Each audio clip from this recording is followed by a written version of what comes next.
Think about it. Peyton, Tom, everybody, all the greats. Michael, LeBron, Kobe. Everybody's had moments like that. If you play long enough, you are going to have moments like what he had. I don't think any less of Russ because I mean, look, he missed a layup. He's not the first professional athlete, the first professional Hall of Fame MVP player to miss a layup. Patrick Ewing missed one in the playoffs. Y'all remember against the Pacers. Point blank, he got caught in between. Do I dunk it or do I? And he hit it, boom, hit the back of the iron. Happens. Play long enough. If you play a sport long enough, you're gonna have something happen. You're gonna have. If you play baseball, you're gonna miss a pop fly, a ball. You're gonna have an error and lead to runs. It happens. It's a part of the game. But I just wish in that situation that wouldn't have happened. But it is hopefully it's something that he can learn from and move forward and play well in the playoffs, and all this thing will be a thing of the past. Winning cures all.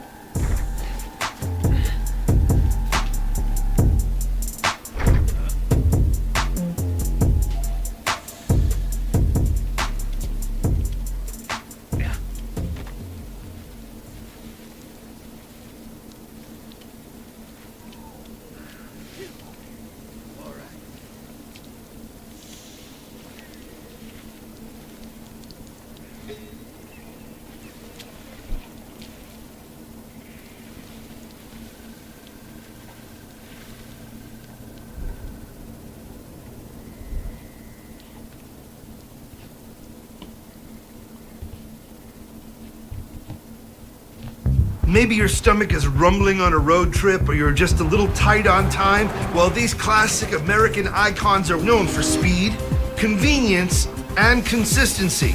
And whether it's breakfast, lunch, dinner, or a midnight snack, they have got your flavor. What am I talking about? One of the most popular and tasty American food experiences, fast food. Burgers and fries, tacos, fried chicken, sandwiches, milkshakes, the options are endless. And some come with toys. The fast food industry accounts for 200,000 locations spread across the 50 states and brings in a whopping $239 billion a year. Today, I'm gonna experience what it's like to work the line in one of the most iconic and oldest fast food chains, White Castle, and we're going to explore the wide world of fast food. Just how much beef does it take for this White Castle factory to keep up with the slider craze? How did In-N-Out revolutionize the drive-thru? And where can we find the only copy of K?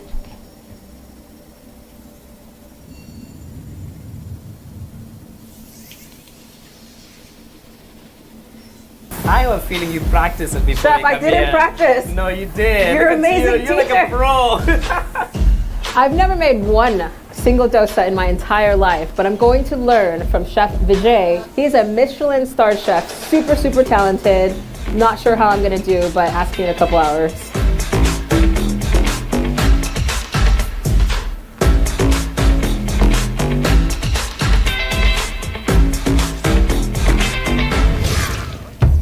Dosa is a thin crepe which is made out of fermented rice and lentil batter. Dosa is one of the oldest food. We've been eating it for thousands of years. We have rice, we have lentils, lots of love, right? Obviously. Obviously. This is the lentils that we use to make dosa batter. What are they called? Urad dal. So make sure you just like rinse it with your finger. Okay. Like, Come on, big boy. yeah, just feel it. Feel the rice. Just like my grandma taught me. Yeah. Counterclockwise. So we can drain all the water. Okay. How many dosas do you think you've made in your lifetime? Thousands, millions? Yeah, because we feed for at least like 150 people a day. And Wow. Every single one gets dosa. For 20 years times 20 years. Yeah. When we blend, are we looking for completely smooth or a little bit of texture? So we don't want to make it like super fine, like a fine paste or something like Yes. that. We should keep a little bit like kind of grainy kind of texture. okay. So that's how you get the like, a nice texture of the batter. Like. Okay. It's so interesting. There's Yeah. like an amazing earthy aroma coming off of these Right, lentils. already. Yes. Yeah. So like equal parts water to lentil, less water. 1:2. and then we can just always go from there. Because I use my eyeballs all the time because I've been using Of it. course. This is the problem when you learn recipes from your grandma's mothers because they never measure anything. They really don't. Yeah, like if you try to measure, like what are you doing? Yeah. Like that, they look Till at you it's like ready. Yeah. You're like, okay.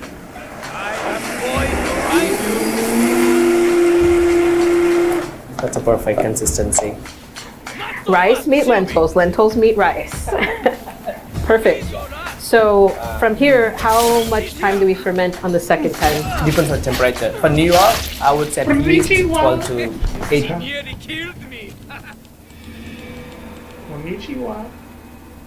This is Shaqtin' a Fool, the greatest of all time, Shaq. This is Shaqtin' a Fool, the greatest of all time, Shaq. Ooh. He's Shaq the Fool. What? He's Shaq the Fool. What? He's Shaq the Fool. What? He robbed Liberace's jacket. Shut the hell up. Number 4, Torrey Craig and Andre Drummond. No, not It Andre was the Drummond. most famous dunk in Chicago sports history.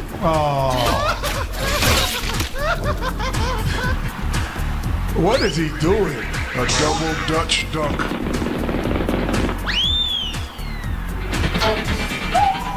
I go Kenny's dog. That's not my dog. That is a dog from the internet.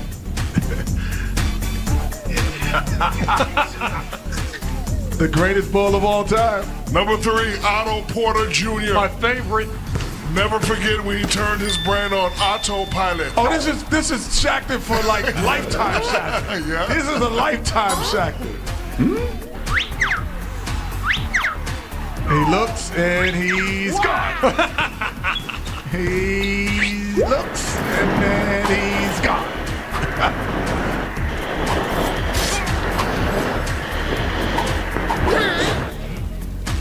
Number 2, Kendrick Perkins. Not your favorite player. Chuck's future co-worker had too many moments to pick from Kenny. Kenny, music please. He know who he is. What's his name, Shaq? Kendrick Perkins.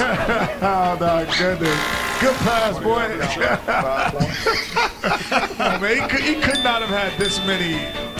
He's still setting the pick. He could not have had this many. Oh, He was my the glue, though. goodness. He was the glue. Number 1, Russell Westbrook. Stop it, man. He takes us on a walk down memory lane. Oh, yeah, he did forget the dribble. Look on Steph Curry's face. He thought he was in practice. You know how you do that in practice before you...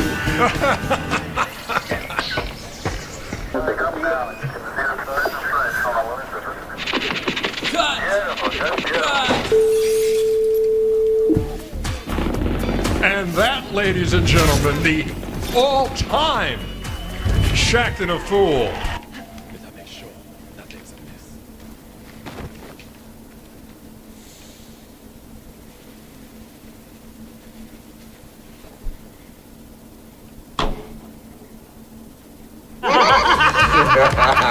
See? We just make each other better.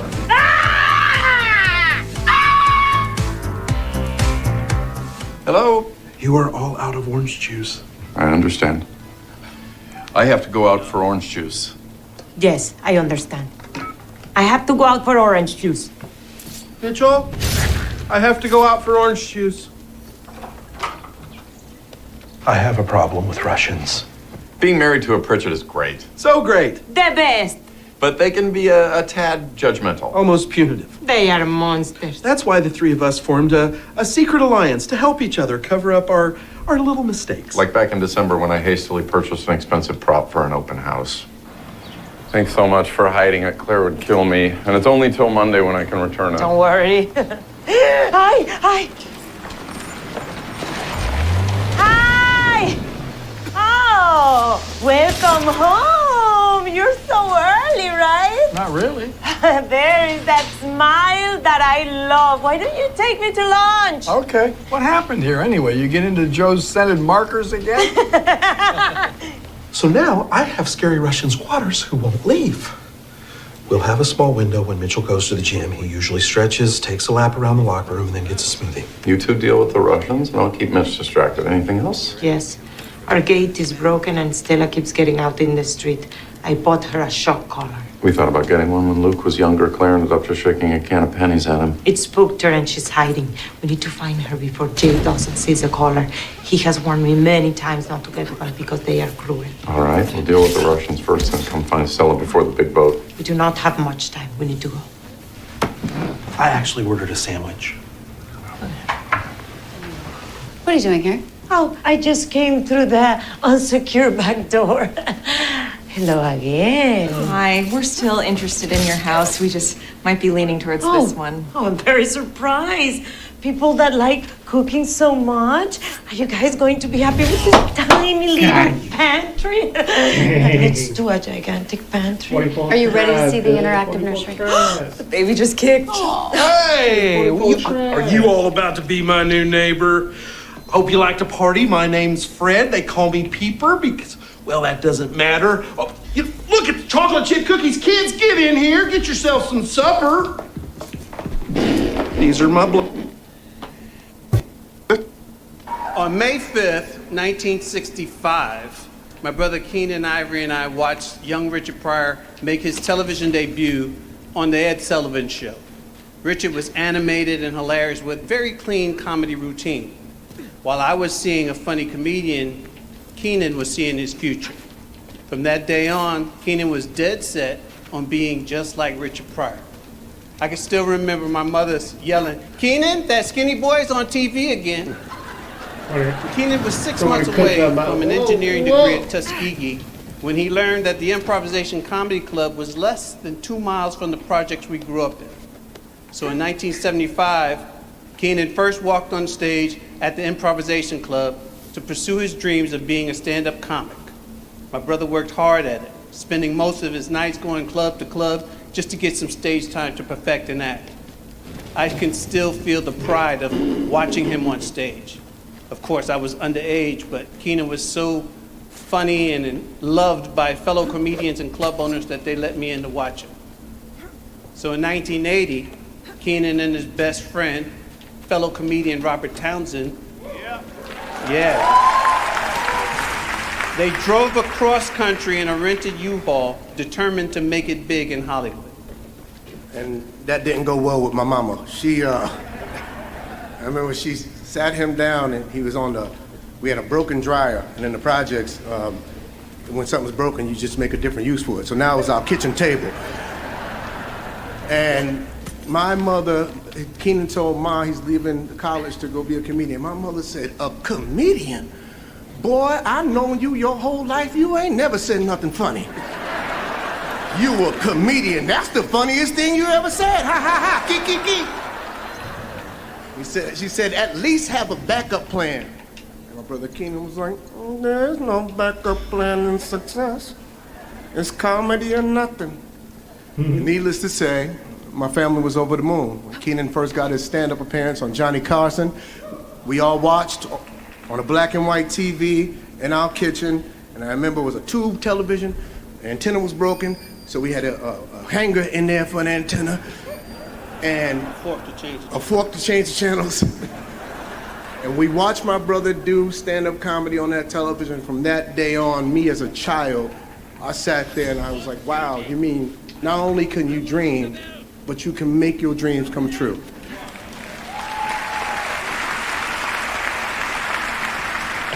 And after we saw him on TV, we thought he was rich.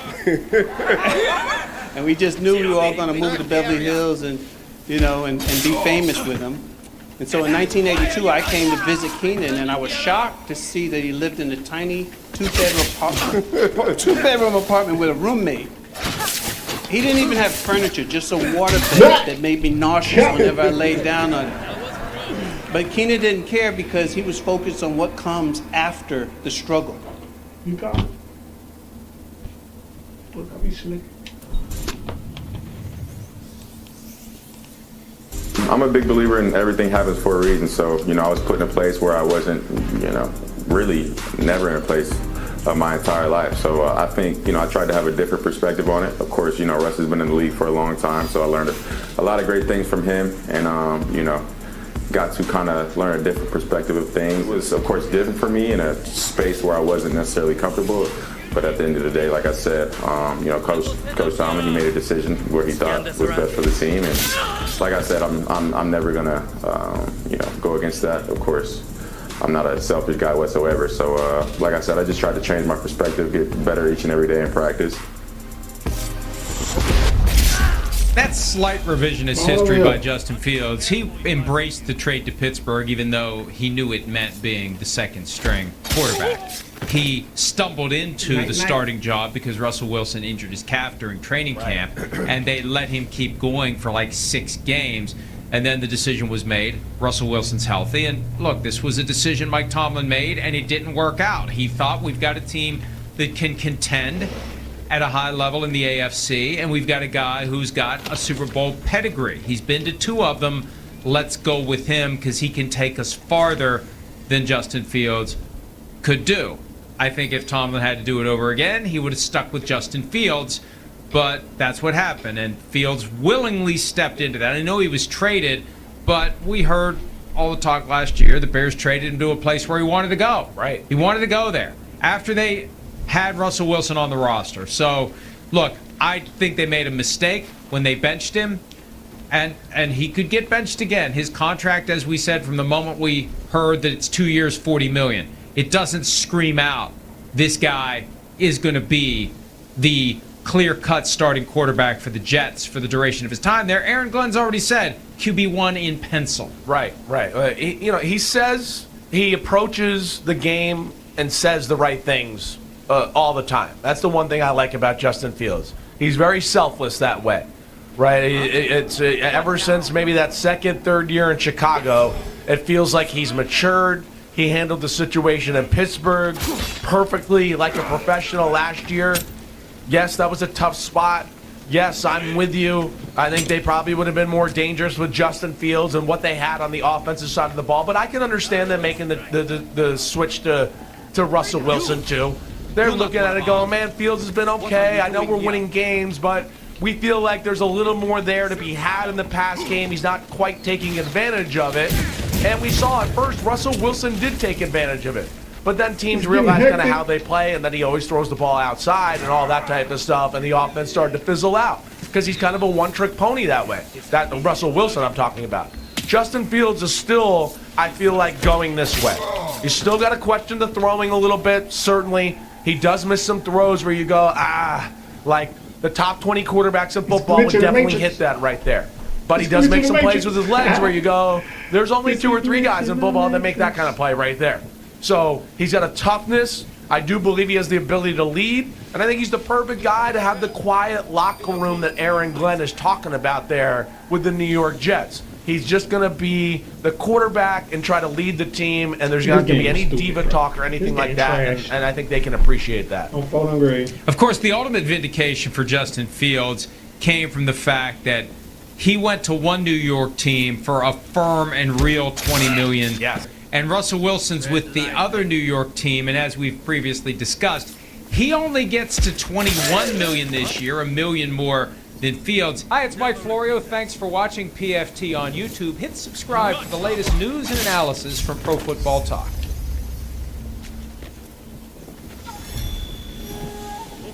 No, you didn't. I'm right here. I'm right here, Daddy. I'm not gonna change. If you don't like me or the show, turn it off. And they want me to apologize. That's not gonna happen. What that's not apologize for? Me joking about those big old women down the center. So listen, y'all can write letters to your mama, your daddy. No reinforcement or sleep, bro. They are not coming. I'm gonna have fun on television. You know that I'm joking around, but if y'all waiting on me to apologize, hell gonna freeze. Wait, what are you apologizing for? There's no big old women down there. Going on for 6 years. And let me tell you, come on. I think we're out of time. Come on. What do they eat? Churros. Churros on the house. I'd rather hear what Chuck thinks. We already know what Chuck thinks. I just want to hear him say it again. Go ahead, Chuck. All right. I'd rather hear what he says. He's ceding his time. Yes. I think that the Hawks every guy who was a free agent had a career year last year. They're not going, and I thought they were overrated all year. Would you say the word fluke? They were a fluke. Fluke is the word. Look at you. Look at you. I love it, man. I personally thought the I'm James Harden. What, you getting your coach fired too? Wait, I'm sorry. Oh, he's rolling tonight. He's rolling tonight. I thought the Hawks would do it again. Just got your coach fired. First of all, I've never said they didn't have good-looking women in San Antonio. Yes, you did. I've never said they got. First of all, you never did. You're right. Let me say they are great-looking women. How long did it take her to find those 5 women there? you know, they invented the toothbrush down there. I didn't ask you that. I asked you how long you think it took Jamie to find those 5 women to be on that interview. No, they all no man. It's a great city. I hope some people have. Don't be backpedaling. Backtrack. Don't be backtracking. Listen. I'm telling you the truth. I think it's a great city. I think they got the best organization in the NBA, but they do have some big old women. I mean, come on now. See what you do to him every time you go down. I'm telling you, man. They be whooping them churros. Hey, but none of those 5 ladies were big that you interviewed. That's why it took her all day. Come on. Can I see it? Took her all day. It took me a wrong way to get there. It took her all day to find 5 skinny women down there. The top 3 scores all out. They were no good when they had them. Man, I'm trying. Hey, Chuck, how's the popcorn in the arena? Where's the popcorn? Come on. But look what the Suns do. They come back with a 10-0 run. Oh, they came back, Chuck. Take the lead. Those are hot dogs, Chuck. That's the hot dogs. Yeah, the hot dog, they got that little hard bun. Yes, they had a hard bun, man. Oh, the soda's flat. Oh, man, it's terrible out there. Yeah, it's awful. Oh, man. The beer is flat, Kenny. Oh, no. Houston. What about the nachos? Oh, my God, the cheese is cold. Oh, man. Oh, no, man. It ain't dirty out there, man. It's that bad in Phoenix. Oh, no, I can't. I got to go to a game just to see it. They're burning down that Phoenix Bridge. I guess you won't get invited to a game. Oh, they keep inviting me to games too, Ken. I'm like, what the hell? You won't have to worry about that anymore. 111. Why would I want to go watch that? 111. Come on, man. 105. Houston a winner. Say about the nacho Over cheese. the Phoenix Suns. Old cheese, Shaq. And the chips are stale. Come on, man. Phoenix turning it over 24 times. What about the seats and the cushions on the seat when you sit down in the seats? Oh, man, those chicken, they're dirty seats.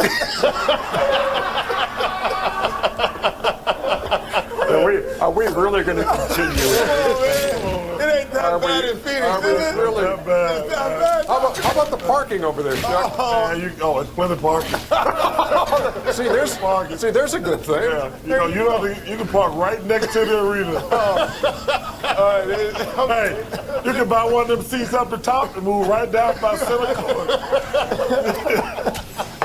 Oh, man. It's that bad in Phoenix, man. I didn't realize it was that bad in Phoenix, man. Is it still sunny outside of Oh, Phoenix? man, it's been cold.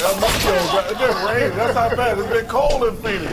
It's been raining for like the last month. El Nino. Amazing, man. I feel like you got to. And the thing is, some place they give you good nachos, they put jalapenos. The Suns be putting pickles on it. Oh, come on, sons. It can't be that bad out there in Phoenix, man. They be trying to trick people. They used to put jalapenos on the nacho. They were trying to trick people and put pickles on it. Oh, my God. How many referees they get for their game? Oh, man, listen, they can only use 2. Oh, they don't even get 3 referees for the games? What about the cheerleaders? Oh, they ugly now. They used to be good looking. How the cheerleaders. I gotta leave, I'm about to say. I gotta leave to say, man. I gotta leave. What? Come on. Chico, why'd you make me say that? Hey, I'm gonna just tell you something. Women be milking that baby thing too. Oh, okay.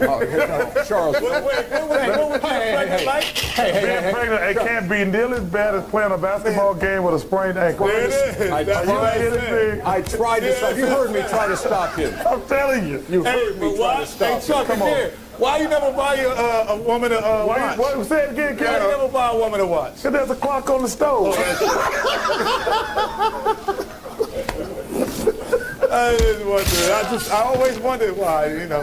Come on, Ernie. 16 points. Kyrie, you know, it's Ramadan. I'll try to clear So it it's 7:30 after he'd been taken out, went in, time to get something to eat, comes back eating on the bench over there. I'll leave that one alone. No, it's just Ramadan. I know that. We were talking about it in the back. Oh, no, you're ridiculous. He said he can't. You could never be in a religion you can't eat. I can't. He's Goran Dragic connects there. I don't mean to insult anybody, but I can't be in a religion. And then Durant. So I only acknowledge Kenny because we work together. 122 to 96. We didn't sit next to each other. I would acknowledge it. Oh my goodness. So Curry with 21, Durant 39. Why don't you go to ESPN and then I can not talk to you? You're not gonna work me like a dog and not pay me. Four straight wins for Golden State. Wait. Why would you go to ESPN? I don't wait. Why would you go to ESPN? They're not gonna work me like a dog and not pay me. I'm just saying. Hey, things that happen on this show. ESPN 1, 2, 3, You know what? ESPN News, ESPN You, ESPN Radio, and then come up with that little puny Nothing. And you wake up. I'm telling you. Nothing good happens after 1:15 in the morning. ESPN Deportes. They have me on ESPN Deportes. Whoopi and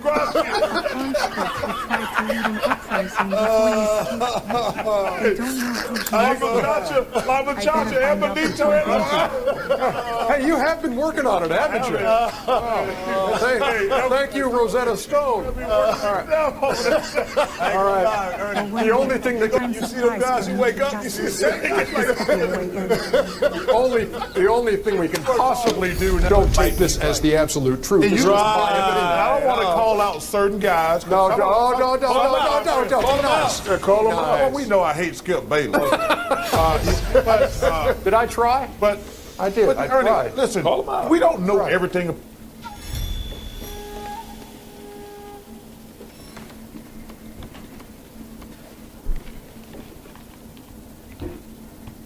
Select your finest t-shirt and shorts.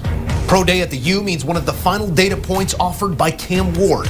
The Miami product has distanced himself from others in the class since season's end, and with Tennessee on the clock, there's a logical line to draw. Monday, a carefully curated workout with plenty of Titan brass on hand. Former NFL GM and new addition to the With the First Pick podcast, Ran Carthon, goes one-on-one with Ward. Number one pick in this year's draft here at Miami Pro Day. Cam, first and foremost, appreciate you taking the time. Today was your first and only public throwing session that you're going to have. How did you feel it went today? It went good, especially with the script we had. It was all game-like things I did with Miami. Not really too much of what the NFL wanted to see, because we did a lot of that in Miami. To me, it's just more, throwing on rhythm with his gun, 3-step, gun 5-step, or under center, 3-step and 5-step. Get in depth in the pocket, climbing when I need to. But we just did normal things, practice like things the whole pro day. Now, you mentioned it about your script. You and your quarterback coach, Daryl Colbert, have been working on the script for some time. Were there any throws in particular that you wanted to, show off your release, show off your arm strength? Were there any throws that you made today that, in particular, that you wanted to show off your arm talent a little bit? Yeah, going right, throwing back left. It showed it all. It just sailed on me, so I got to get that ball down. But that was a specific throw that I wanted to throw. So talk to me about this last route that they threw, the flea flicker, whatever y'all call it. I don't know. Cam Ward special. I think I heard that. What did you want to show with you catching the ball? I got hands. I'm 1-for-1 with a touchdown. We had to give Restrepo some love because, he didn't get a touchdown, pass touchdown versus Florida. It was dropped. Aurora threw me one in Florida State game, but I got the quarterback. I had the best hands on the team, and I got him. So is that something you want NFL teams to know, that not only can you throw it, but you can catch touchdowns as well? I'm interchangeable. So Cam, you're not short on confidence, which is a good thing. It's a natural thing for the quarterback position. But is there anything that's, from your perspective, that's going to make you nervous about making this transition into becoming an NFL player? And that could be on or off the field. I haven't really thought about it. I probably still have to get into it first, actually being a quarterback. But on film, it's the same as college. Besides the D-line, who's obviously better. Every team playing against the highest paid defensive linemen, so, the game can speed up a little bit. But just from a back-end standpoint, a lot of guys want to put the safety high, 25 yards down the field, and leave the middle field wide open. So some teams who did that to us this year, they paid the price. I think some teams in the NFL did a lot of too high stuff, like Dallas, going a lot of Tampa, a lot of cover two. They leave way too much space on the sideline down the seams. And so I just think, the arm strength and, the confidence that I'm bringing, along with the, me getting my receivers better, I just think I'll be able to put the ball where I want. Okay, so we talked a little football, got that part out the way, right? So we established we want to have some fun with this interview, or something a little different. So in a part of having fun, you got to come with, some stuff, right, to get to have fun. Don't look, don't peek. So I'm gonna show you a picture, and then why y'all playing, bro? I just want to know, first and foremost, because it's a triple part question. I want to know the picture. I want to know who this is. Is this Cam, C Boogie, or Simi? Let me see. Show everybody. Oh, that's Bug right there. That's Bug. Okay. That's Bug. All right, let's go to the next picture. This one. That's Boogie too. That's Bug. Bug throwing that baseball. Okay. And then this handsome fella. Oh, see, that's Cameron. That's Cameron? Yeah. Okay, so we didn't have... That's Cameron. Okay. And then finally, this guy. There goes that man, Cam. There you go. Is Cam. There goes that man. Okay, so for the pictures we showed from different ages, today could go back and talk to any one of those. It's about the journey you we ain't there yet, but I've been dreaming about this since I was a kid. Whether it's NFL, MLB, or NBA, I want to go pro in something. That's always been my destiny. So I was just telling that we're almost there. Keep working, and then the long run is gonna pay off. So do you think the kids in that picture, if you told them that you were potentially the first overall pick in this upcoming draft, do you think that kid would believe it? I think he would have believed it once he got to college and high school, not early on. But that kid knew he'll end up being a draft pick at some level someday. Okay. And then finally, with those same 4 pictures, Tree.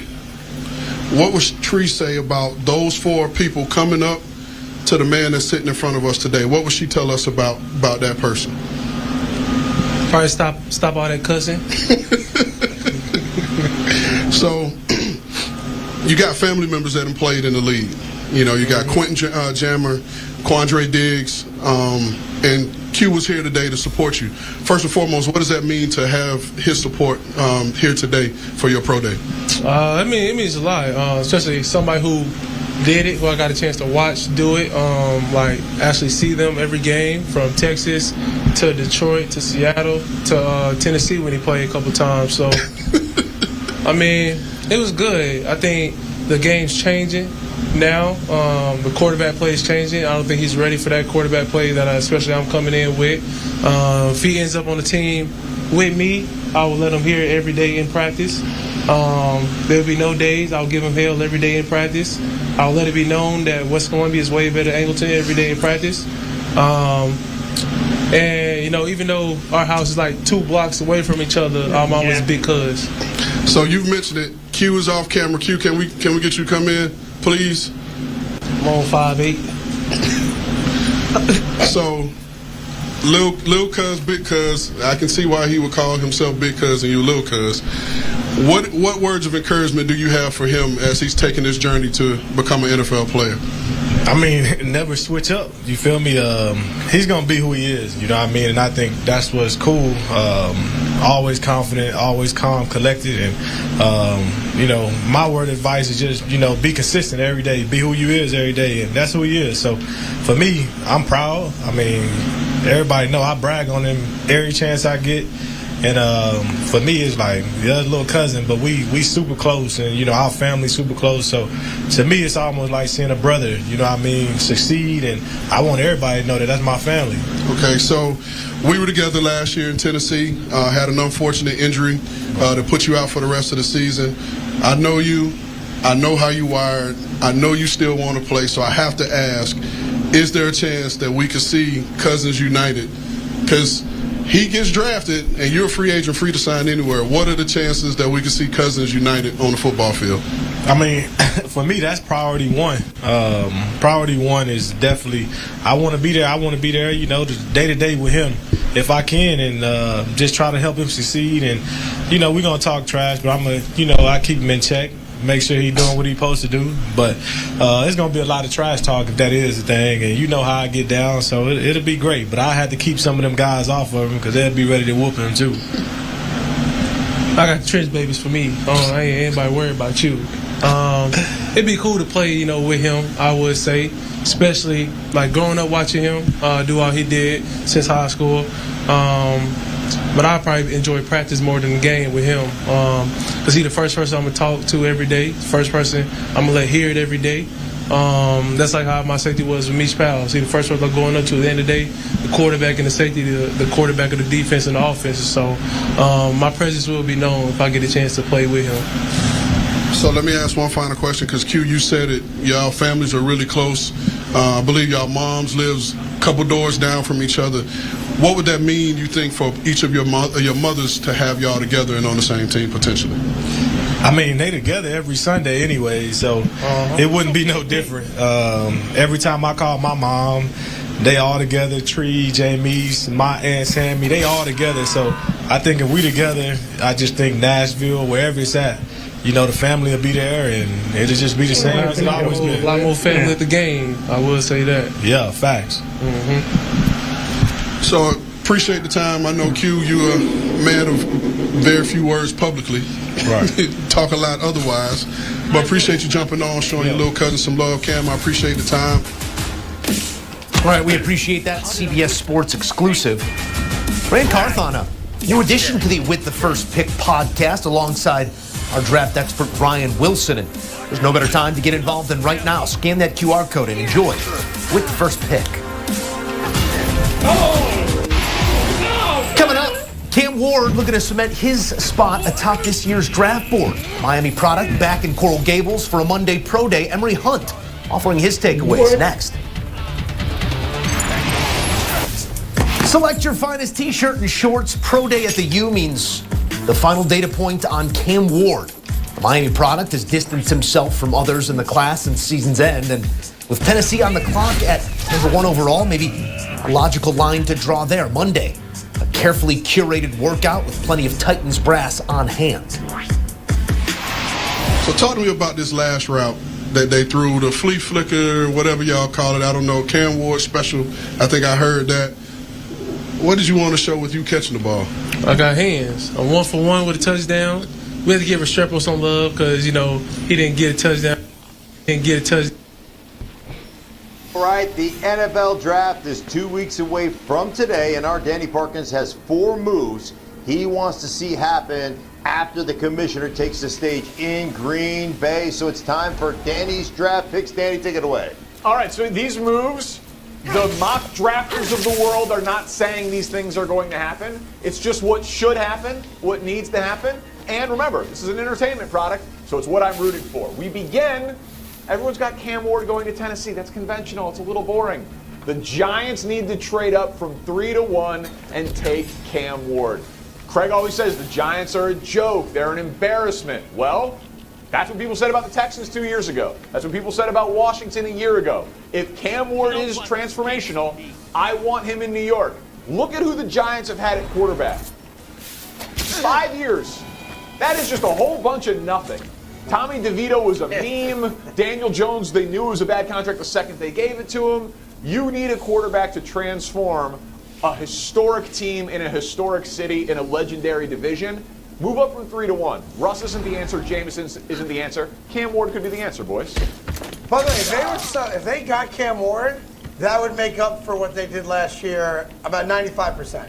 with the embarrassment on Hard Knocks, the Saquon Barkley stuff, giving Daniel Jones that stupid contract and all that. Cam Ward, to me, is a bona fide superstar. I watched every snap of his this past year. That dude is Jayden Daniels. I think he's going to be just as good as Jaden was last year. If the Giants can get him, he's a franchise saver, which is why I don't think Tennessee would trade it, but I'm here for it. I would love to see if they can make that happen. Yeah, I just don't think Tennessee, they're just as desperate, if not even more. I just don't see them going for it unless you're willing to give up more than what you would The ever draft consider. chart suggests. Correct. Yeah, moving from 3 to 1, not impossible. Yeah. We've seen Right, it you happen. go 3 for 1, you give him a future first, is what you do. If you think, the way I think about Cam Ward, that he's a lock guaranteed franchise quarterback, I'm with you. All right, let's go to the next one. This would just be incredibly fun. The odds say he's going 2 overall. Travis Hunter should go 4 to the Patriots. 4 to the Patriots. Couple of reasons here. One, you guys know, been on this all year, Drake May doesn't have enough to throw the ball to. Mike Vrabel just spent on linemen and linebackers, and they got Stephon Diggs, but he's coming off a knee injury. It's an upgrade. I supported the move, but Drake may need some help.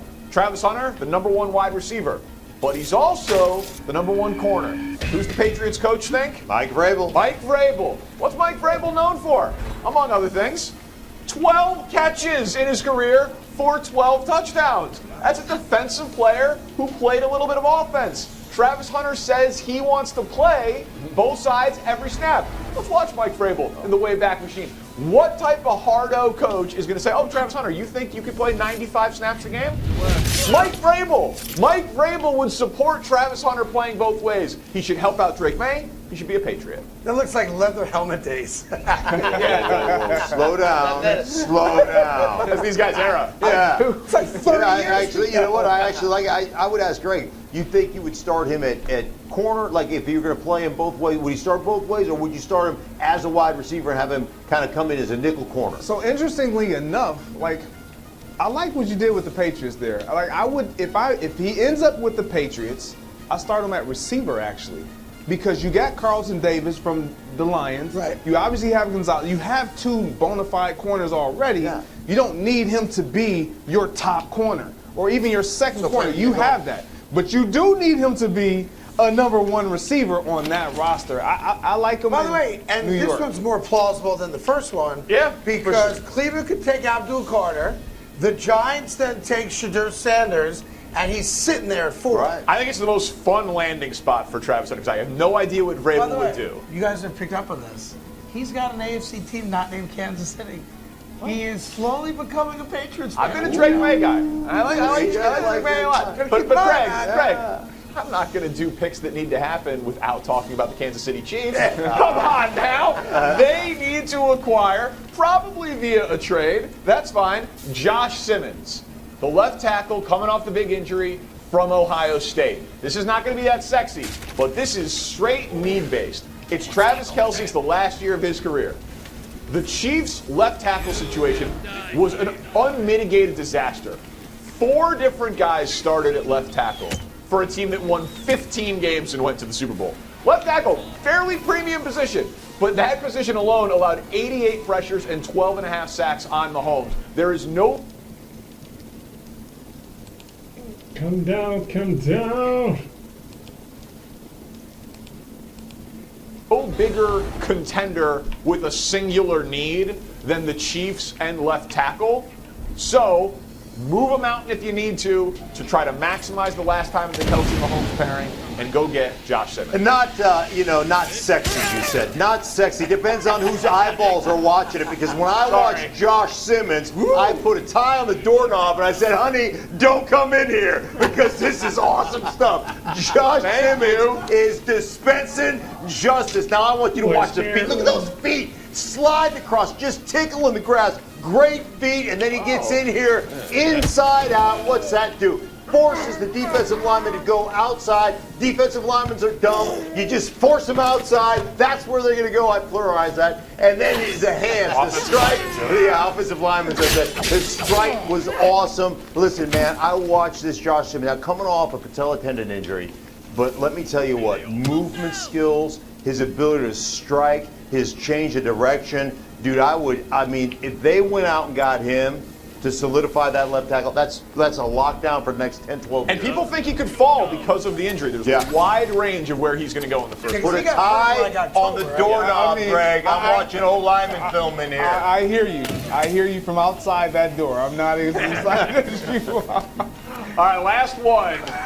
Last one. Draft picks that need to happen. Ashton Jeanty to the 49ers. What? It takes him off my Bears because that is just a terrifying pick. It would be exciting, but it'd be terrifying. Here's the thing about Kyle Shanahan. He gets maximum 99th percentile production from whoever he has, whether it's Devontae Freeman or Raheem Mostert or Christian McCaffrey. I know they're saying McCaffrey's healthy, but for how long? When Christian McCaffrey, an all-world talent, got with Kyle Shanahan, he was simply the best player in football. I mean, he led in scrimmage yards, touchdowns, yards per touch. It was unbelievable. So McCaffrey, we know he can play all over the field, and we know he doesn't have that much longer in his prime. The 11th overall pick for the #1 running back, Shanahan Jeanty. Yeah, Match who made even happen. is their backup? Garendo, I guess, is their backup right now Yes. behind McCaffrey, right? Yeah. Look, I just want to see this kid play in the NFL. Because if he's even close to what he did out there in Boise, we're watching the second coming of the next generation's great running back. I cannot wait to see that kid play on Sundays. San Fran's got a great running back, man. Yeah, that's why it's hard for me. Like, don't get me wrong, all the things you said, like, but if Christian McCaffrey comes back and he is healthy, then we're seeing he don't play. Exactly. We're wasting. He doesn't play? We're not David Montgomery, We're not Jahmyr going to see. Gibbs. We're not going to see the maximized version that we would see if he was somewhere else. Theoretically, in that offense, they feel like they can get just about anybody. Christian McCaffrey's a weapon, not just a running back. They feel like they can take any running back and put him in that offense and have great success. But, man, I'm telling you what, that kid at 5'8", 220, that is a bowling ball of butcher knives. That dude is just unbelievable. He'll probably be a Raider or a Bear, Right. but man, it'd be fun to see him. that. Why would you want him in Chicago? I think that makes the most sense for you. I would celebrate it. I don't know that they are ready to draft a non-premium position with a 10th pick. Take a running back because where they're picking. Yeah. Take a guy at 39 or 41 at running back. I thought we said that after last year, running back was a premium position. Yeah. I disagreed with that. Hey there, thank you so much for watching Breakfast Ball. You know, you can subscribe right here to get all the latest bits and segments from our show. And hey, while you're at it, make sure to check out all the amazing content from all the other shows also right here on FS1.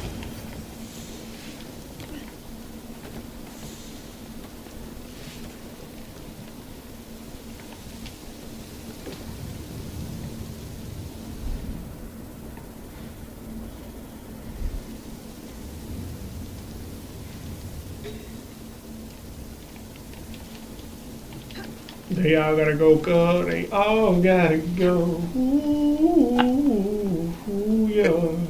I really think that this is a toss-up without a quarterback really. All right, man welcome to the Career Report for behind April the the 8th. We are going to be zeroing in on the NFL draft here. We are officially turning the page. There are still some loose ends out there in the veteran market, most notably a certain quarterback with a certain event happening in Pittsburgh tomorrow night. Does he announce? Does he not announce? We'll see. I still think it's trending towards him becoming a Pittsburgh Steeler, but we don't have anything official on that. And this is the week when most teams go into their draft meetings, their final set of draft meetings. The pro days are over. There's still some private workouts to come over the next couple of weeks, some 30 visits to come over the next couple of weeks. But really, this is when teams start to game out how they're going to approach the draft. It is just 16 days away. The first round of the draft is. That'll be in Green Bay, Wisconsin. We're going to have you covered pillar to post on all things NFL draft. I love this time of year, one of my favorite times of the year. Just from a job standpoint, love everything that goes into it. And today I thought we'd dive into what's going to happen with the first 3 picks and how the first 3 picks are trending towards playing out. We can start at #1 with the Tennessee Titans, who telegraphed which way they're leaning over the course of the last couple of. Disappointed doesn't do justice. You gotta take him out. How I felt about Jimmy Butler.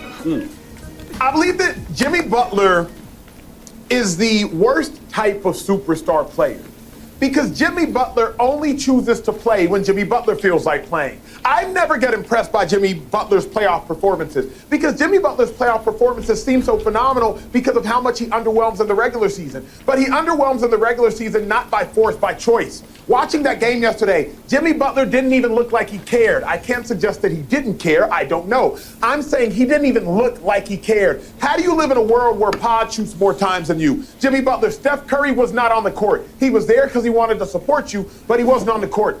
And you let Pod shoot more times than you? I think Moody put up more shots than you. Jimmy Butler, how do you go back to Miami? The most talented player I would suggest that suited up in that arena yesterday, Bam Adebayo included, and you had the 5th most shot attempts. Furthermore, the reason I suggested it didn't even look like he cared because he didn't even drop no dimes. 2 assists. Fewest amount of assists Jimmy Butler's had in a Warriors uniform. What I would suggest is he wasn't even driving, creating, and then dishing. I was so outraged by Jimmy Butler and happy thinking James Jones and happy thinking. I was like, bro, Jimmy Butler is almost, I don't know, for those of my musician fans in here, almost like the Lauryn Hill of basketball. Just a bad entertainer. Because sometimes you go to a Lauryn Hill show, she's on time, she go crazy. But other times, as you know, and look it up. Because if you're not on time, you're here to entertain. Man, once she starts singing. Of course, hey, that's the problem. And that's the thing. Once Jimmy start playing, but Jimmy don't ever start playing to the playoffs. And that's why that's the problem, James. Once you start singing, James, people pay money to hear you sing. They pay money for you to be on time. They pay money for you to perform. I will not lower my standards to say, well, once Jimmy Butler starts playing, you paid to play. And you in Miami, a revenge game where you're supposed to get revenge. Did you not see what Luka did against the Mavs? At least he tried. At least he put up shots. At least he said, you know what? I'm going to go out here and get my lick back. And even if you don't want to get your lick back, I'm going to go out here and get my lick. Furthermore, remove Miami from it. Warriors are in a must-win game right now, bro. They're a half game ahead of the 7th seed. T-Wolves knocking on the door. Clippers knocking on the door. And Jimmy, 11 points, 6 boards, 2 dimes, 12 shot attempts? 12 shot attempts? 12 shot attempts? Did you even care? Like, they introduce you and you... Can I see some more? So the reason to me, I would suggest the worst type of superstar, not because of talent. It's not at all because of talent. It's because I've never seen this type of apathy. There's not a world where LeBron James would put up 12 shot attempts. There's not a world where, in a game of this magnitude, there's not a world where Giannis would put up 12 shot attempts in a game of this magnitude. There's not a world where Steph would put up 12 shot attempts in a game of this magnitude. There's not a world where Luka would put up 12 shot attempts in a game of this magnitude. I was disgusted. I was disgusted. One game? Those was some No, tough. historically. Shady knows. Shady knows how I feel about Jimmy historically. Those some tough takes right there, Yes, man. it was. Tough take. Yeah, I'll just say this, man. I was disappointed in the revenge game, right? I wanted to see Jimmy go out there, do something, and shoot a lot, right? But what I cannot say that he's one of the worst superstars we have. I mean, did you forget guys like Kawhi Leonard? A great player, I love him, but when you pay this dude, he's gonna make a lot of money. He's not gonna play a lot of games. Paul, George, oh my God, When you talk about worst superstars, he came, he goes to Philadelphia. And he goes to the supermarket and he got a bag over his face because if they see it's him, it's gonna be hell. Okay, but this is worse.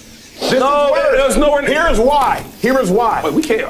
One is by force, Shady McCoy, and one is by choice. If Jimmy was hurt, I wouldn't even feel as strongly. Jimmy wasn't hurt on that court yesterday, 2-5. When you talk about Kawhi, and I do submit to your authority in regards to Kawhi because I do believe Kawhi is underwhelmed. Kawhi been hurt. But Jimmy Butler was healthy, standing outside the 3-point line, watching Moody try to cook. Let me know when I can get it back again. Go ahead. You stole it from me. You stole the whole. Go ahead. It's your show. You good? Go ahead. All right. So I gave you them because you took my whole. I was gonna put that to the social. Put it wherever you want. Anyway, to put it. Stevie can get it. You forgetting like Jimmy Butler hasn't changed the franchise of the great Golden State Warriors. Before he got there, were we talking about the Warriors? Oh. Were we? Were you? Were you? No. Since he's been there, what's their record? They lost, what, 4 games, something like that? 16-4, maybe. You get what I'm saying? So, okay, yes, he didn't get the revenge game. Cool, I get it. But let's not forget what he did for the Miami Heat. Yeah. You got a whole bunch of role players that nobody even knows about. Yeah. I look at the other day, I was watching the finals, the last couple times I went to the finals, and I'm looking at some of these players, like, man, he makes some good shots. Who are these guys? If I go down the list, and I don't want to make it about them, but I won't name him because I don't want to like be that type of guy. But when I look at some of the role players make all these shots, some guy plays for the Lakers, won't say his name. He was the man with Miami with Jimmy Butler. He can't even get no minutes now with the Lakers. Yeah. I go to my Sixers. There's another guy over there. I won't say his name. He makes some great shots. He got paid because of Jimmy Butler. Now he can't see the floor. So imagine Jimmy Butler taking all these regular guys, undrafted players that nobody wanted to draft, to the finals and from the play-in. So I heard what you saying about this one game, but let's look at his whole career. And I'd rather have a player that plays better in the playoffs than the regular season. You know who that player is? That's Jimmy Butler. And you have a player that does both. So be more respectful. The last thing I'm gonna say is this. I can't name a player other than, let me think about it, Luka that carried a team with less talent to the freaking finals, to the Western Conference Finals. People don't just do that. Nowadays, you gotta team up. I gotta get this max player and this max player, and let's do it together. Jimmy didn't do none of that. I got it myself. So just be a little bit more respectful when you talk about Jimmy Butler. He's a different type of player. He's a different type of player. Seriously. In the playoffs. And the last thing is in this, the though. playoffs. You said something What about the regular season? You said something that was wrong. You said, imagine getting this magnitude, a player like that not putting up shots. My favorite player one time, the media said this, that, and third, while he was shooting the ball too much, not getting his team makes involved. You know what he did? He took like 3 shots the whole game in the game 7 against the Suns. Do you know who that player is? His name is Kobe Bryant. And you wouldn't dare say nothing about Kobe Bryant, right? No. All right, so let's be more respectful with these players because players are human and they have emotions. And I don't know what his emotions was that game. When I had my revenge game, I was up and down. Am I talking to my ex-coach? Am I talking to my ex-players? I got love for them, but they traded me. There's so much going on in your mind. If it was just that game, I'm chilling. If it was just that game, this has been the entirety of Jimmy Butler's career. Okay, really quick. If it was just that game, great, hey, bro. Shady right. He's great in the playoffs. Okay. He's great in the playoffs. I got Cool. you. He's not great in the regular season. Are you passionate about this Jimmy Buckets, and I love it. Both of y'all over there. Oh, really quick. Number one, I disagree with everything you said, Acho. Everything. Everything. Number two, if Lauryn Hill's late, I'm still gonna have my drink. I'm be ready. I'll be ready for her to put on the show for us. Number three, I see now this my eye. You know what I mean? I ain't that good of a reader, so but I see 6-time All-Star. Yep. 5-time All-NBA. Yep. 5-time All-Defense. Yep. That don't say playoffs. I think them regular season awards. So number one, Jimmy Buckets is like that in the regular season too, because that's what this says. 6-time All-Star, 5-time All-NBA team. Sure. Did he have a bad game? Did he lay an egg? Absolutely. Did I want him to shoot more? Absolutely. But the whole Warriors team laid an egg. It was no energy from the whole Warriors team. If Jimmy Buckets is your brother, I didn't see no energy. I didn't see no effort. It was a bunch of missed shots all 4 quarters. Steph Curry, I believe if Steph Curry would have got off the bench and shot, he probably would have missed. They was missing a bunch of shots. Jimmy Buckets did not play well. But the Warriors did not play well. Yes, you want him to shoot 25 plus times. But for me, when I was watching the game, when the game started, I was actually like, good, Jimmy, you're not pressing. You're not just throwing stuff up there. Was your players missing shots? Yes. But we cannot, after one game, even though it was a revenge game, say that Jimmy Buckets is not an all-star player like that. Remember, that's not what I said. Jimmy Butler is an all-star player. What disappoints me and infuriates me more than anything is talent not maximized. And Jimmy Butler has not maximized his talent. How? Jimmy Butler is more talented than he displays on a night in and night out basis. You all know better than anybody, and Shady, you know the best because you watch hoops the most throughout the course of the entirety of the season. Jimmy Butler don't bring it every night like other stars do, with all due respect. And who are those stars? Jokic, every night. Giannis, every goddamn night. LeBron James, healthy, every night. Every night, every freaking night, these dudes come in and they perform. Jimmy Butler, sometimes he's just like, no, I'm good. I'm good. Like that's the energy he exudes on the court. And then he gets to the playoffs and he drops 54 and we're like, oh my God. And it's so shocking because in the regular season he doesn't do it. But when Jokic drops 50 in the playoffs, we're like, yeah, but Jokic just dropped 48 in the regular season. So, but if Jimmy were to, that's not an excuse for Jimmy Butler because I don't make that excuse for Jokic. SGA comes with it every night. SGA, I mean every goddamn night. SGA on the court. The thing with Jimmy Butler is, do you know he was drafted? Like what pick? Second I round. He's a 30th pick in the draft. That sounds like a first rounder, right? Second, right? Okay. Oh. So name some other 30th pick. This is crazy like that. Like, give me all these guys. I don't know the NBA draft well enough. This is what I'm gonna say though, bro. All I'm gonna say is a lot of guys you talking about, like when you draft them dudes, those are franchise guys. I think when Jimmy was drafted, I don't know, they looked at him as like, we gonna be our franchise dude. They look at a guy that is a dog. I play defense, offense, and I pass the ball. Everybody you talking about, they don't all do that. The thing with Jimmy Butler is if he's not scoring points, you act like he's not viable, and that's not the case. Because when you talk about a superstar, you only talk about scoring buckets. You get what I'm saying? Sure. Jimmy's not that. He's a different type of superstar. I do everything. You want me to guard the 4 tonight? I got you, Steve. You said what? You want the 5? I got you, Steve. Oh, Steph Curry is not going to be scoring. I got you. He does everything on the board. Everybody you keep talking about, everybody don't do that on the board. So I hate when we talk about basketball, and it's not your fault because I was in that same boat. And my NBA dudes had to correct me. Like, Shady, there's so many different parts of basketball. You got the guys like Steph. I'm going to let this thing hang from 3-ball. I'm going to score a lot of points. You got the Giannis. I'm going to rebound. I'm going to play some defense, and I'm going to shoot, okay? He does it all. But he might not get everybody involved all the time, right?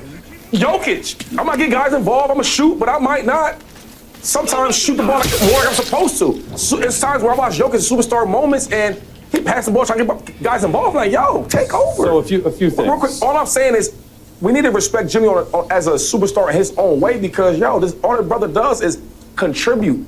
You can't tell me that you come to the Warriors, but we're not talking about now we are. It's not because of Steph, it's because of Jimmy. And it's not because of his scoring. Steve Kerr said it a couple weeks ago. He said, everybody keeps talking about him not scoring. He said, hold on, dog. When it's time for him to score, he's going to do it.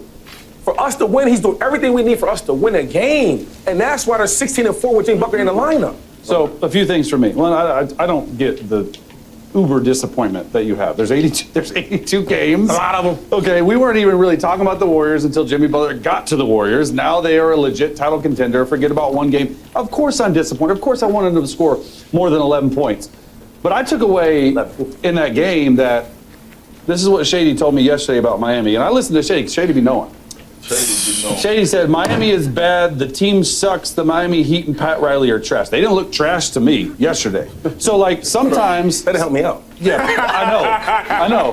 But you be knowing, so, like, you know what I mean? So, like, I took it, I'm like, okay, Warriors about to beat their butt. No, man, like, sometimes this happens in NBA, right? And second of all, most importantly, like, I like Lauryn Hill a lot. Like, that take was bad. That makes, because like doo-wop and Killing Me Softly for me, like that hits for me. So like I didn't go anywhere other than Lauryn Hill on that take. But also like the Heat were 17-25 from 3. You're not always going to shoot like that from 3. The most important thing to me, and I was disappointed. I said yesterday that the Jimmy Butler and the Warriors, they had to win. That's all I cared about. Revenge. They got blown out. But all 5 Golden State starters had exactly 2 points at halftime. The starters had 2 points. It was the first time an NBA team had no starter score 3 or more points in the first half since New Jersey against Orlando in 2012. So, like, Jimmy, it's just one of those days. Really quick, though, let me say this before I forget this thought, right? Because you said SGA, you said Bron, and you said Giannis. Every night. Right? Every night. Every single night. Play. So, really, we need to be giving Jimmy buckets more praise and more credit. Because you're telling me a dude that don't play every night took those Miami teams to the finals twice. Is SGA taking them teams to the finals? Because he's never been to one. Is Giannis taking them teams to the finals? Giannis won an NBA title. Let's not talk about... Not with those type not teams. With those, no. Let's talk about winners. All I'm saying is about somebody who put some respect on Jimmy Bucket's name because you are saying he didn't play hard every single night. He's not a superstar every single night. And he took Miami Heat with not a lot of talent to the NBA Finals twice, Acho.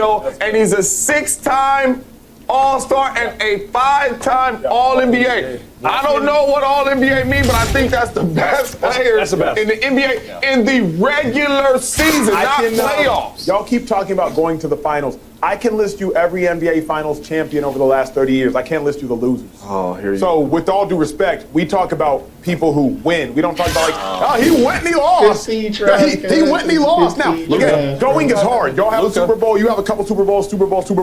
I don't have a Super Bowl. So obviously y'all know what it takes to go somewhere and to win there. But with all due respect, what we should all be able to unanimously agree on is Jimmy Butler does not bring it every night.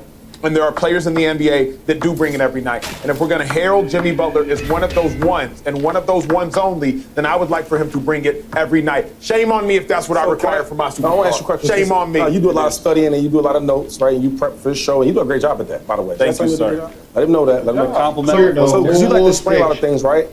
And you use a lot of witty words and all that. So use some witty words and explain this. But why, if he doesn't bring it every night, and he's just not the guy that you said the worst superstar, right? Yeah. Why are Warriors 16-4 with him in the lineup? Really good question. I believe the Warriors were a player away. Number one. I believe they were a player away from Not that player. You said the worst superstar. He don't bring it every night. That was. I believe the Warriors were a player away. Number one. I also think that A Jimmy player or Butler- a superstar player? Oh, superstar player. Thank you. But he can't be a superstar with you. He says the worst. Again, I don't want to did say he's a exaggerate the superstar, point. though. Jimmy Butler brings it. He doesn't bring it every night. That's my tension. It's not that Jimmy doesn't bring it. Jimmy has led, like you said, the Heat to the finals with Caleb Martin, with Gabe Vincent, with Tyler Hero, with Duncan Robinson. He did all of these things. So that's not my issue. Is not that Jimmy Butler does not have ability. It's that he doesn't maximize. And last thing, because we get so now he's okay. So that's a step on my side. Appreciate that, my brother. Last part is the guys you just named, though, because them guys are not. They're okay guys. The guys, all them guys you just named. Duncan Robinson, Tyler, yeah, all them guys. So do you think like because you talk about the Giannis and all that, right? I don't know if a guy like that can just carry them to dudes like that. No. That's why we always talk about this teaming up and getting all these different players and all that, guys, because players can't do it. But Jimmy never asked for that, though. Jimmy's the type of player, when we talk about the Heat, man, if he can get one more superstar, they need one more player away. Do you remember everybody keeps talking about that? When Damian Lillard was on the market, they said, where's he going to go? Everybody was like, yo, he should go to the Heat. Why should he go to the Heat? Because Jimmy Buck is the guy that don't bring it every night, like he said. It's not that great of a superstar, like he said, was carrying a group of regular guys to the finals. You get what I'm saying? And not getting smoked in the finals, barely losing. But the reason I want to ask you a question, because you say he doesn't bring it every night. Doesn't. Right? No. I want you to break that. Like, are you talking effort? He's talking about scoring. No. You can't be talking about scoring because there's a lot of dudes, including LeBron, including Giannis, that bricks and don't have super numbers every night. I'm talking about the apathy that he displays during the game. So is that effort? Yeah, you could suggest effort. Like watching the game. But I don't want to use that word effort. I know because I'm trying to get you to break it down to me. Okay, I don't see that. Let me use this word, not effort, indifference. Watching the game yesterday, when Jimmy Butler was just hanging around the three-point line, it looked as though he was indifferent. It looked as though whether they got a basket on that possession or not, he was indifferent. It looked as though he didn't realize the magnitude of the moment of that game. I don't want to suggest effort because I do believe Jimmy Butler, when he plays hard, is a top 3 hardest playing player in the NBA. I put Giannis and Jimmy in a category away from everybody else. But if there was indifference, there was apathy, I don't necessarily care how this thing goes. I think about a dude like Wiggins, because Wiggins only scored 10 points yesterday, but Wiggins had 3 blocks, Wiggins had 5 boards, Wiggins had 5 downs. Wiggins at least tried. I'm not suggesting Jimmy didn't try, but it looked as though he didn't care. It looked like he didn't care. Is it offense for you? Is it offense? Is that what you're Yesterday it was obviously offense. Because yesterday it was offense. It was just indifferent. But it wasn't missing. That's the thing. He wasn't shooting. He wasn't shooting. And that's why I told you earlier. I said, yo, my Hall of Fame basketball homeboys had to check me on things. I said, yo, how this guy, this and that third, he ain't even scoring. It's more than basketball than scoring. That's why when you talk about Luka is phenomenal offensively. But he wasn't locking down either. But what I'm saying, yesterday at night. But I'm saying, like, if he was doing like what Wiggins was doing, Wiggins was strapping defensively. Wiggins, boom, under the paint, top of key. Miami played a heck of a basketball game. Yeah, I said Wiggins. I didn't say Miami. They shot I said Andrew Wiggins. Well, 10 points is a heck of a basketball game and 2 blocks. If we're forgetting offense and talking about defense like Shady is, Andrew Wiggins' defense was different because 3 blocks, now you're talking about 3 turnovers. 5 assists, now you're talking about driving and kicking. Jimmy had 2 dimes. Forget the points. Okay, he had 2 dimes. So if Jimmy Buckets would have had 10 points 3 blocks and 5 assists, your whole take changes? If the energy entertain my... You're saying indifference. Now, I real get what you're quick, now, saying. now, hold up. But Now, you you know I don't like to care. save my, because he said some wow. You said you were done with this conversation. I am, but I'm gonna say this though. I'm saving what you said though, bro. I'm done with the conversation. But I just want to say because Jimmy goes to the playoffs and starts balling. And I'll say he does what he always does. He goes to the playoffs and balls. And he should, because he had a lot of energy left. So what does 6-time All-Star in the regular season mean? That just mean average? No, that means he could have done more. I believe he could have done more. I believe Jimmy's a better player during the regular season than he gets off. This is a fun conversation. I think he's a better player. That's crazy. I think Jimmy could get more out of his career. He's an incredible player. Macho, you are very difficult to please. I think he's in Jokic, I believe, was 50th. How many guys are like Jokic though? Get him You're saying? hard to. I don't look at Jimmy Butler as like no generational guy. I think nobody does look at him. He's a great player though. It's that if I see somebody who has so much, if I didn't think Jimmy Butler was talented, I wouldn't care. But because he's so good, Chase, if you watch Jimmy in the playoffs, you would think this dude is a god.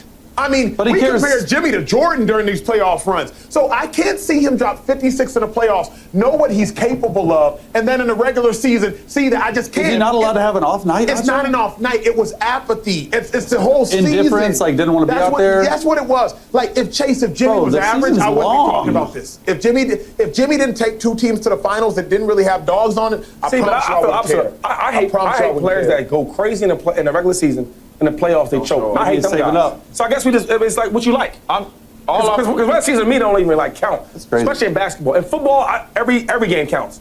In basketball, the more I've been studying it, they don't really care about the regular season. Because dudes, if you really care, you're not taking on low. But then you're in a dilemma. A guy like MJ, I think he did 6 straight seasons of straight, no games. So my thing is like he cared about every game. Yeah. And in basketball, they don't care about that.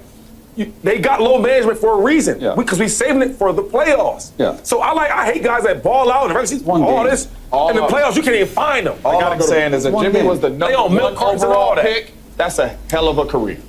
Yeah. With what Jimmy's doing. Yeah. So Forget 30th pick. If he's the number I'm not 1 saying he had a overall bad pick. career. He's had an incredible career. I just believe Jimmy Butler is more talented than he displays on a night in and night out basis. That's my thesis statement. I would write my paper based on that. What up, YouTube family? Welcome to the facility. Thanks for watching, and you better